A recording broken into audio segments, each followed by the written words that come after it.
underrated, kind of under the radar lightweight title fight for the IBF title this Saturday in Las Vegas. I'll be in the building. You'll be watching as well back home in North Carolina, even though we both look like a couple of Dolphin fans today. Yeah. And, full disclosure to the audience, it's funny. We were supposed to hop on midnight BT's time, and I went to go cover Bruce Carrington before he leaves for New York for the Carlos Castro fight. And guess who walked into the gym? And I got to see Train tonight and interview Andy Cruz. Andy Cruz. So So lined up. there you go, lined up perfect. But because of that, Brendan is 2 a.m. in the morning over in North Carolina. I just got back in an hour before midnight in Vegas after watching Shushu and Andy Cruz train. So, let's get into it, man. I think it's an interesting fight because it's a guy who has this stellar amateur background, amateur experience, but only 6 fights in the pros, going up against a guy with 23 fights in the pros who's gone a lot more rounds than he has. Yep. And it's two guys in their physical prime at 29 and 30 years old. Interesting. Both fighters have strengths in this fight, and Cruz is a favorite. I think he's about 2.5 to 1 favorite, but I think Muratalla might be being underrated by some people. This is a good matchup, and I'm looking forward to it. What's your opening thoughts on this matchup? I feel like both guys have a lot to prove. Obviously, like Murataya, he was getting a lot of stoppages as a prospect and as a young contender, but then once he stepped up and started fighting the Zolani Endengenis of the world and Zaur Abdullayevs and guys like that, the stoppages haven't been coming as like they used to. I know Tim Bradley had said during the Endengeni fight, because I went back and I already watched it, that back in 2024 that he was they were talking about him already being weight drained back then. So my thing to look out for in this fight is really I'm very intrigued to see the weight cut, because I think that's going to play, like any fight, it's going to play a big factor, because Murataya is a pretty big lightweight, and I think he's going to need to retain enough strength to keep Andy honest, because I think Andy is the more offensively dynamic fighter. Yeah, I think so. I think do you think that weight cut for Murataya, and I just saw Andy in the gym. It looked like he's going to be strong at the weight from what I just saw. He's only 4 days out from the fight itself, and he looked pretty strong. People will see in the interview I drop what kind of shape he's in a few days out. He's a grown ass man too, and I don't think getting down to 135 is easy. But do you think in his recent performances, Tevin Farmer, maybe most notably, that made him a little sluggish at the weight compared to the guy you saw earlier on at 135 and Raymond Muratalla? Yes, yes, I think that the weight issues from going back and rewatching his fight, it started on the around the Zolani and then Jenny fight, when he fought on the undercard of Valdez versus Liam Wilson. He hasn't been able to really like punch through the target like he was when he fought Diego Torres. Some of that too could be stylistic, because a lot of these guys too are on a higher level. They move. So maybe it's that, but I personally believe that it's also the weight is affecting him. So I'm gonna be watching that weight cut real close this weekend. So my thing with Raymond Muratalla has always been he has good speed, power, he's patient, he's intelligent, but sometimes I've wondered if he's too patient and Mm. even too intelligent for his own good in terms of not being active enough, not being busy enough. And you saw up against a slick fighter like Tevin Farmer that gave him some fits, and that's what I wonder in this fight. I expect Andy Cruz to get off to a fast start in this fight. And Right. whenever you watch top level amateurs spar, even world champions or pros, they tend to get off to a hot start in sparring because they're used to that sometimes through that 3 round pace, and they get off first on the pro, and then it's up for the pro to take the rounds and then take over the fight as it continues on. And I do think you'll see that in this fight. I have very little doubt that Andy Cruz will get off to a good start in this fight. Mhm. Murataya, again, he has speed, he has power, he has Timing, intelligent. Go ahead. timing as well. He has good timing. Well, there you go. He's going to have that timing to punch with Andy Cruz later on in the fight, midway and in the second half of the fight. Because even though Murataya's speed actually isn't that far behind Andy Cruz has what Breadman Edwards calls a quicker trigger. He can Yeah. pull the trigger quicker, like again, like David Benavidez and Caleb Plant. Hand speed for hand speed, it's very close. It's just it's two different types of speed, and part of why Caleb Plant was able to get off to a hot start and win those first 4 or 5 rounds against David isn't because he's so much faster with his hands than David. He just has a quicker ability to pull the trigger on said hand speed. I asked Bruce Carrington tonight at the gym, what is that? What goes into that? And he said it comes down to the feet. A guy may have fast hands like Muratalla or Benavidez, but he needs his feet set a little bit more to let the speed fire off. Whereas Andy Cruz, he can punch off his pivots a little bit, and so he doesn't need to be as set in position to get off with his speed. So he's going to get off first. But yeah, I agree with you. Muratalla is going to have to come from behind in this fight and take the power well, and then eventually get a beat on Cruz, who hasn't fought as many rounds as he has in the pros. And also, one weakness that has been a thing for some Cuban fighters. Think Robesi Ramirez against Espinoza. Think Casamayor against Juan Manuel Marquez. They get off to good starts sometimes, but you were just pointing at it, the chin. Durability, the chin, yeah. Because Yeah, like and yeah. even when Andy fought Antonio Moran, he got out to a really hot start. He was really sharp in the pocket, and in the fourth round, he got caught with a left hook on equilibrium, and he had to survive some pretty nervy moments. So I feel like he's kind of got the experience out of the way as far as getting hurt in the pros, and I think he's gotten better since then. But biggest difference like between them offensively, Sean, is I just think you mentioned earlier about Raymond being a bit too patient. I feel like Raymond, he waits a lot more sometimes to initiate his offense, and the fight can kind of pass him by. As to where Andy, I think Andy, he has a way of opening up the opponents a little easier with the probes and his punch selection. So I'm looking to see I need to see a more urgent Raymond Muratalla in this fight. He's capable, but he needs to, I think, go to the level in this fight. Yeah, Andy Cruz is sharper, particularly through the center. For people that know boxing, they know what I mean by that. He's sharper through the center, up the gut, well, to use a football term. And Muratalla, I think, will have to catch him with a left hook or something. And he's got a right hand too. And Muratalla, he was able to catch up to Tevin Farmer. He was behind about 58-56, 4-2, 6 rounds through, and then he rallied late and hurt him in the 10th round to take that fight home. So he has a precedent for doing that. But one question though, when we talk about Raymond being too patient, what about the fact that Bozianis has had Andy Cruz fighting in the pocket a lot ever since he's gone as a pro? Could he be not too impatient, but too available in the pocket? And by the way, though, Cruz has respectable pop. He's one of those guys where the sharpness and the speed is the power, and he will vary up the force on those shots, the speed on those shots.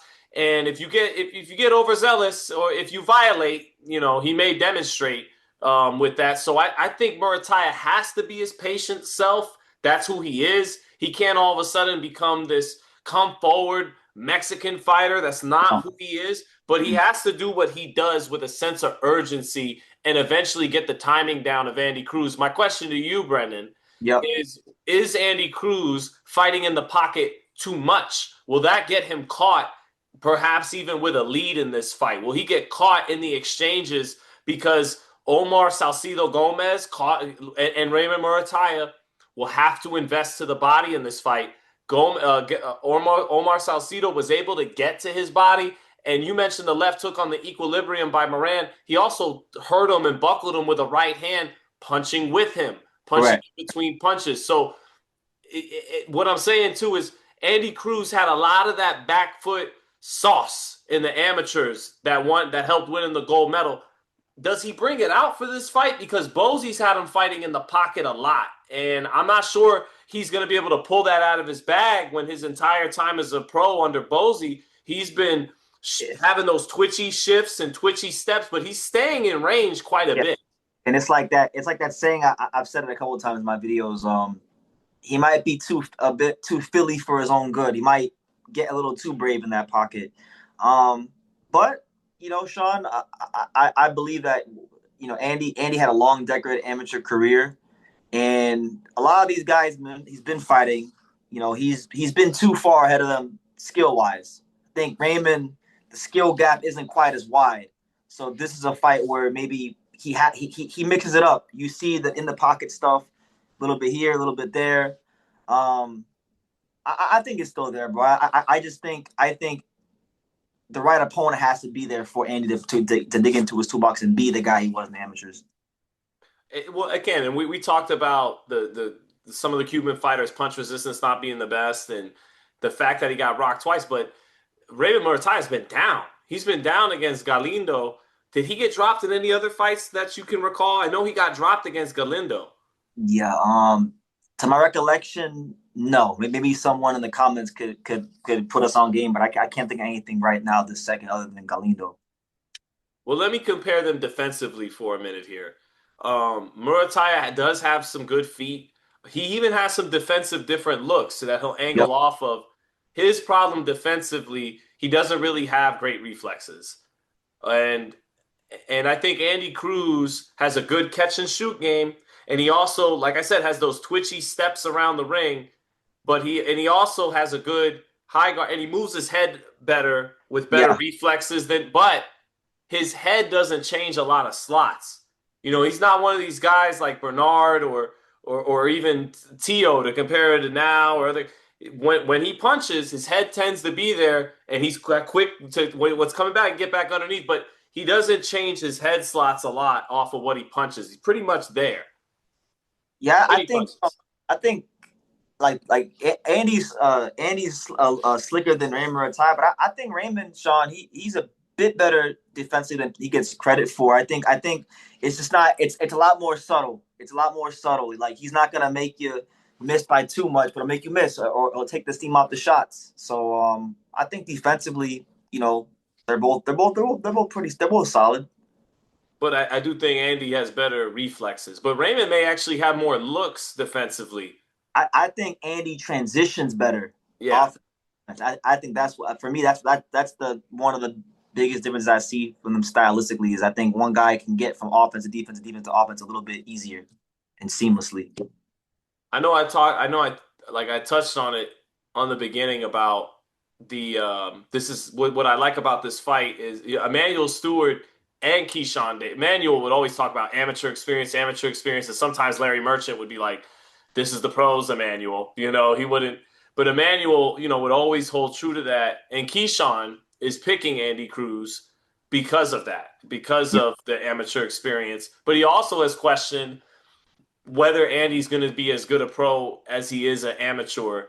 Um, so yeah, I get what I'm getting at. I think if it goes the distance, to start off 2026, I don't know if I'm picking fights as much. I just want to break it down to the best of my abilities. If it goes the distance, I yeah, think it's going to be Andy Cruz. But I yeah. think if anyone's going to get knocked out, I think Muratalla, even behind on the cards early, can catch up to Andy Cruz and knock him out and hurt him if he times him with a good shot. Um, where are you leaning towards right now? I, I I think Andy throws with enough volume to where if he withstands what comes his way in the middle rounds, I think Andy could break Raymond down in the later rounds, get him out of there. Bam. Yeah, I think like the old saying, speed kills. We've seen it with Murataya in the Tevin Farmer fight and Dengeni, even Zaro Abdullayev, who didn't really open up. Like these guys had success getting to him offensively, and I think Andy's offensive bag is a lot deeper. The reflexes are a lot sharper. It just really the fight within the fight, Sean, is Andy has to make sure and from like rounds 4 to about 7 or 8 that he don't get clipped with anything too crazy because Raymond's gonna make an adjustment. He's a smart fighter. He's very patient. He's gonna make an adjustment. When he makes the adjustment, Andy needs to be able to overcome that. If he's durable enough, I think he weathers the storm. Um, the safe pick is probably Andy on points, but like I said, I think speed does kill, and I think he throws enough volume. And you're not training a Bozy Ennis and Boots over there in Philly to just go win on points. You're going in there to win fights with an exclamation point, and I think that's what he's going to try to do in the later rounds. I just wonder if that gets him caught. And yeah, it might. That's what makes the fight so good because Raymond hasn't really stopped anybody on the world class level. But the last guy that really sat there and held his feet, that really fought him, was Diego Torres, and that didn't end up so good for Diego Torres. He was too tough for his own good. So it's really exciting. You talk about the world level. He just got there. So you give the kid a minute to see what. No, I'm just being funny, but let me go through real quick all the guys that Andy Cruz. And by the way, you could look it up. He was 6-0 in international competition, obviously highlighted by the gold medal in Tokyo. So this is some of the guys he beat in the amateurs. Yo Elvis Gomez, who hasn't panned out as good as people thought. Yep. Elvis Rodriguez, who's been a legit pro. Hendry Cedeno, who's a fast rising Dominican contender. I know Hendry from when he would train with Sean. 14-0 now, top 10 at 140.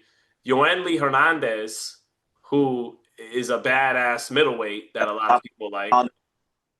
He beat Robezi, who won the gold medal, and of course Keyshawn Davis, who he beat 4 times. So correct. Decorated. But we will see. This ain't the amateurs. This the pro game like Rogaine. All right, you are fighting motherfuckers who sometimes are losing their hair. All right, this is okay. Did I make that work? You did, Sean. You did. All right, give me some any closing thoughts though to go along with everything. I guess my closing thoughts would be, Sean, is there's a lot of top pros in the RGBA stable. Robert is definitely one of the top trainers in the sport. I really do think that if he's able to craft a sensational performance from Raymond Muratalla, it'd probably be some of his best work to date as a coach. Because, like I said, Raymond's biggest strength could also be, it depends. It depends on how aggressive Andy gets and if Raymond can time him. But I genuinely feel like the speed will kill in the later rounds, and in the early rounds, it's just the middle rounds. I think to flesh out what you've been talking about, especially if Andy Cruz chops down that tree and doesn't just win, but beats the shit out of Raymond Muratalla, then I think he's a guy that would be more potentially climbing towards elite status. Whereas if Muratalla beats him, he's proving that this guy who was elite in the amateurs just isn't. Raymond Muratalla, I see his ceiling being a quality champion because I've put it in 3 categories, right? There's belt holders, there's quality champions, and then there's elite. I think if what you're talking about plays out, Andy Cruz looks like a guy who's on his way or potentially could be elite, just like he was elite of the elite in the amateurs. Whereas I think if Muratalla wins, he elevates himself from belt holder to quality champion and just proves why some guys that are elite in the amateurs don't get to be elite in the pros. And we've seen that time and time again with guys like Audley Harrison and Zhao Schming. The gold medals didn't matter in the pros. Or even James DeGale, who was legit, but wasn't able, or Amir Khan, guys who were legit. They were no slouches in the pros. They were championship level fighters, but they weren't able to quite be what they were in the amateurs in the pros. Yeah, and then they never really fully shed their amateur habits fully. Especially like James DeGale. Like I remember when he fought Porky Medina. Porky Medina didn't have the skills of James DeGale, but his ruggedness and physicality, he couldn't do anything with it, and it was a bad performance for him. Well, yeah, and I'm talking about has he lost some of his back foot, sauce in going in the pocket a lot more. Bozianis. Sean Porter said less is more. He thinks that's what he sees from Andy Cruz. So you talk about this could be some of Robert Garcia's finest work. Actually, for Bozianis, this is what stamps him as an elite trainer because his son Jerron is such a spectacular talent that you want, that he groomed, that he groomed. But if you can replicate it with another guy and have success with him in the pros and take a guy with that amateur Cuban style and turn him into a guy chopping down a tree like Raymond Muratalla in his first title fight, then that will speak volumes of Bozianis. So we'll see, man. I look forward to Saturday night. I do too. A lot, both guys have a lot to prove, and it's just good to get some good title fights going in the lightweight division.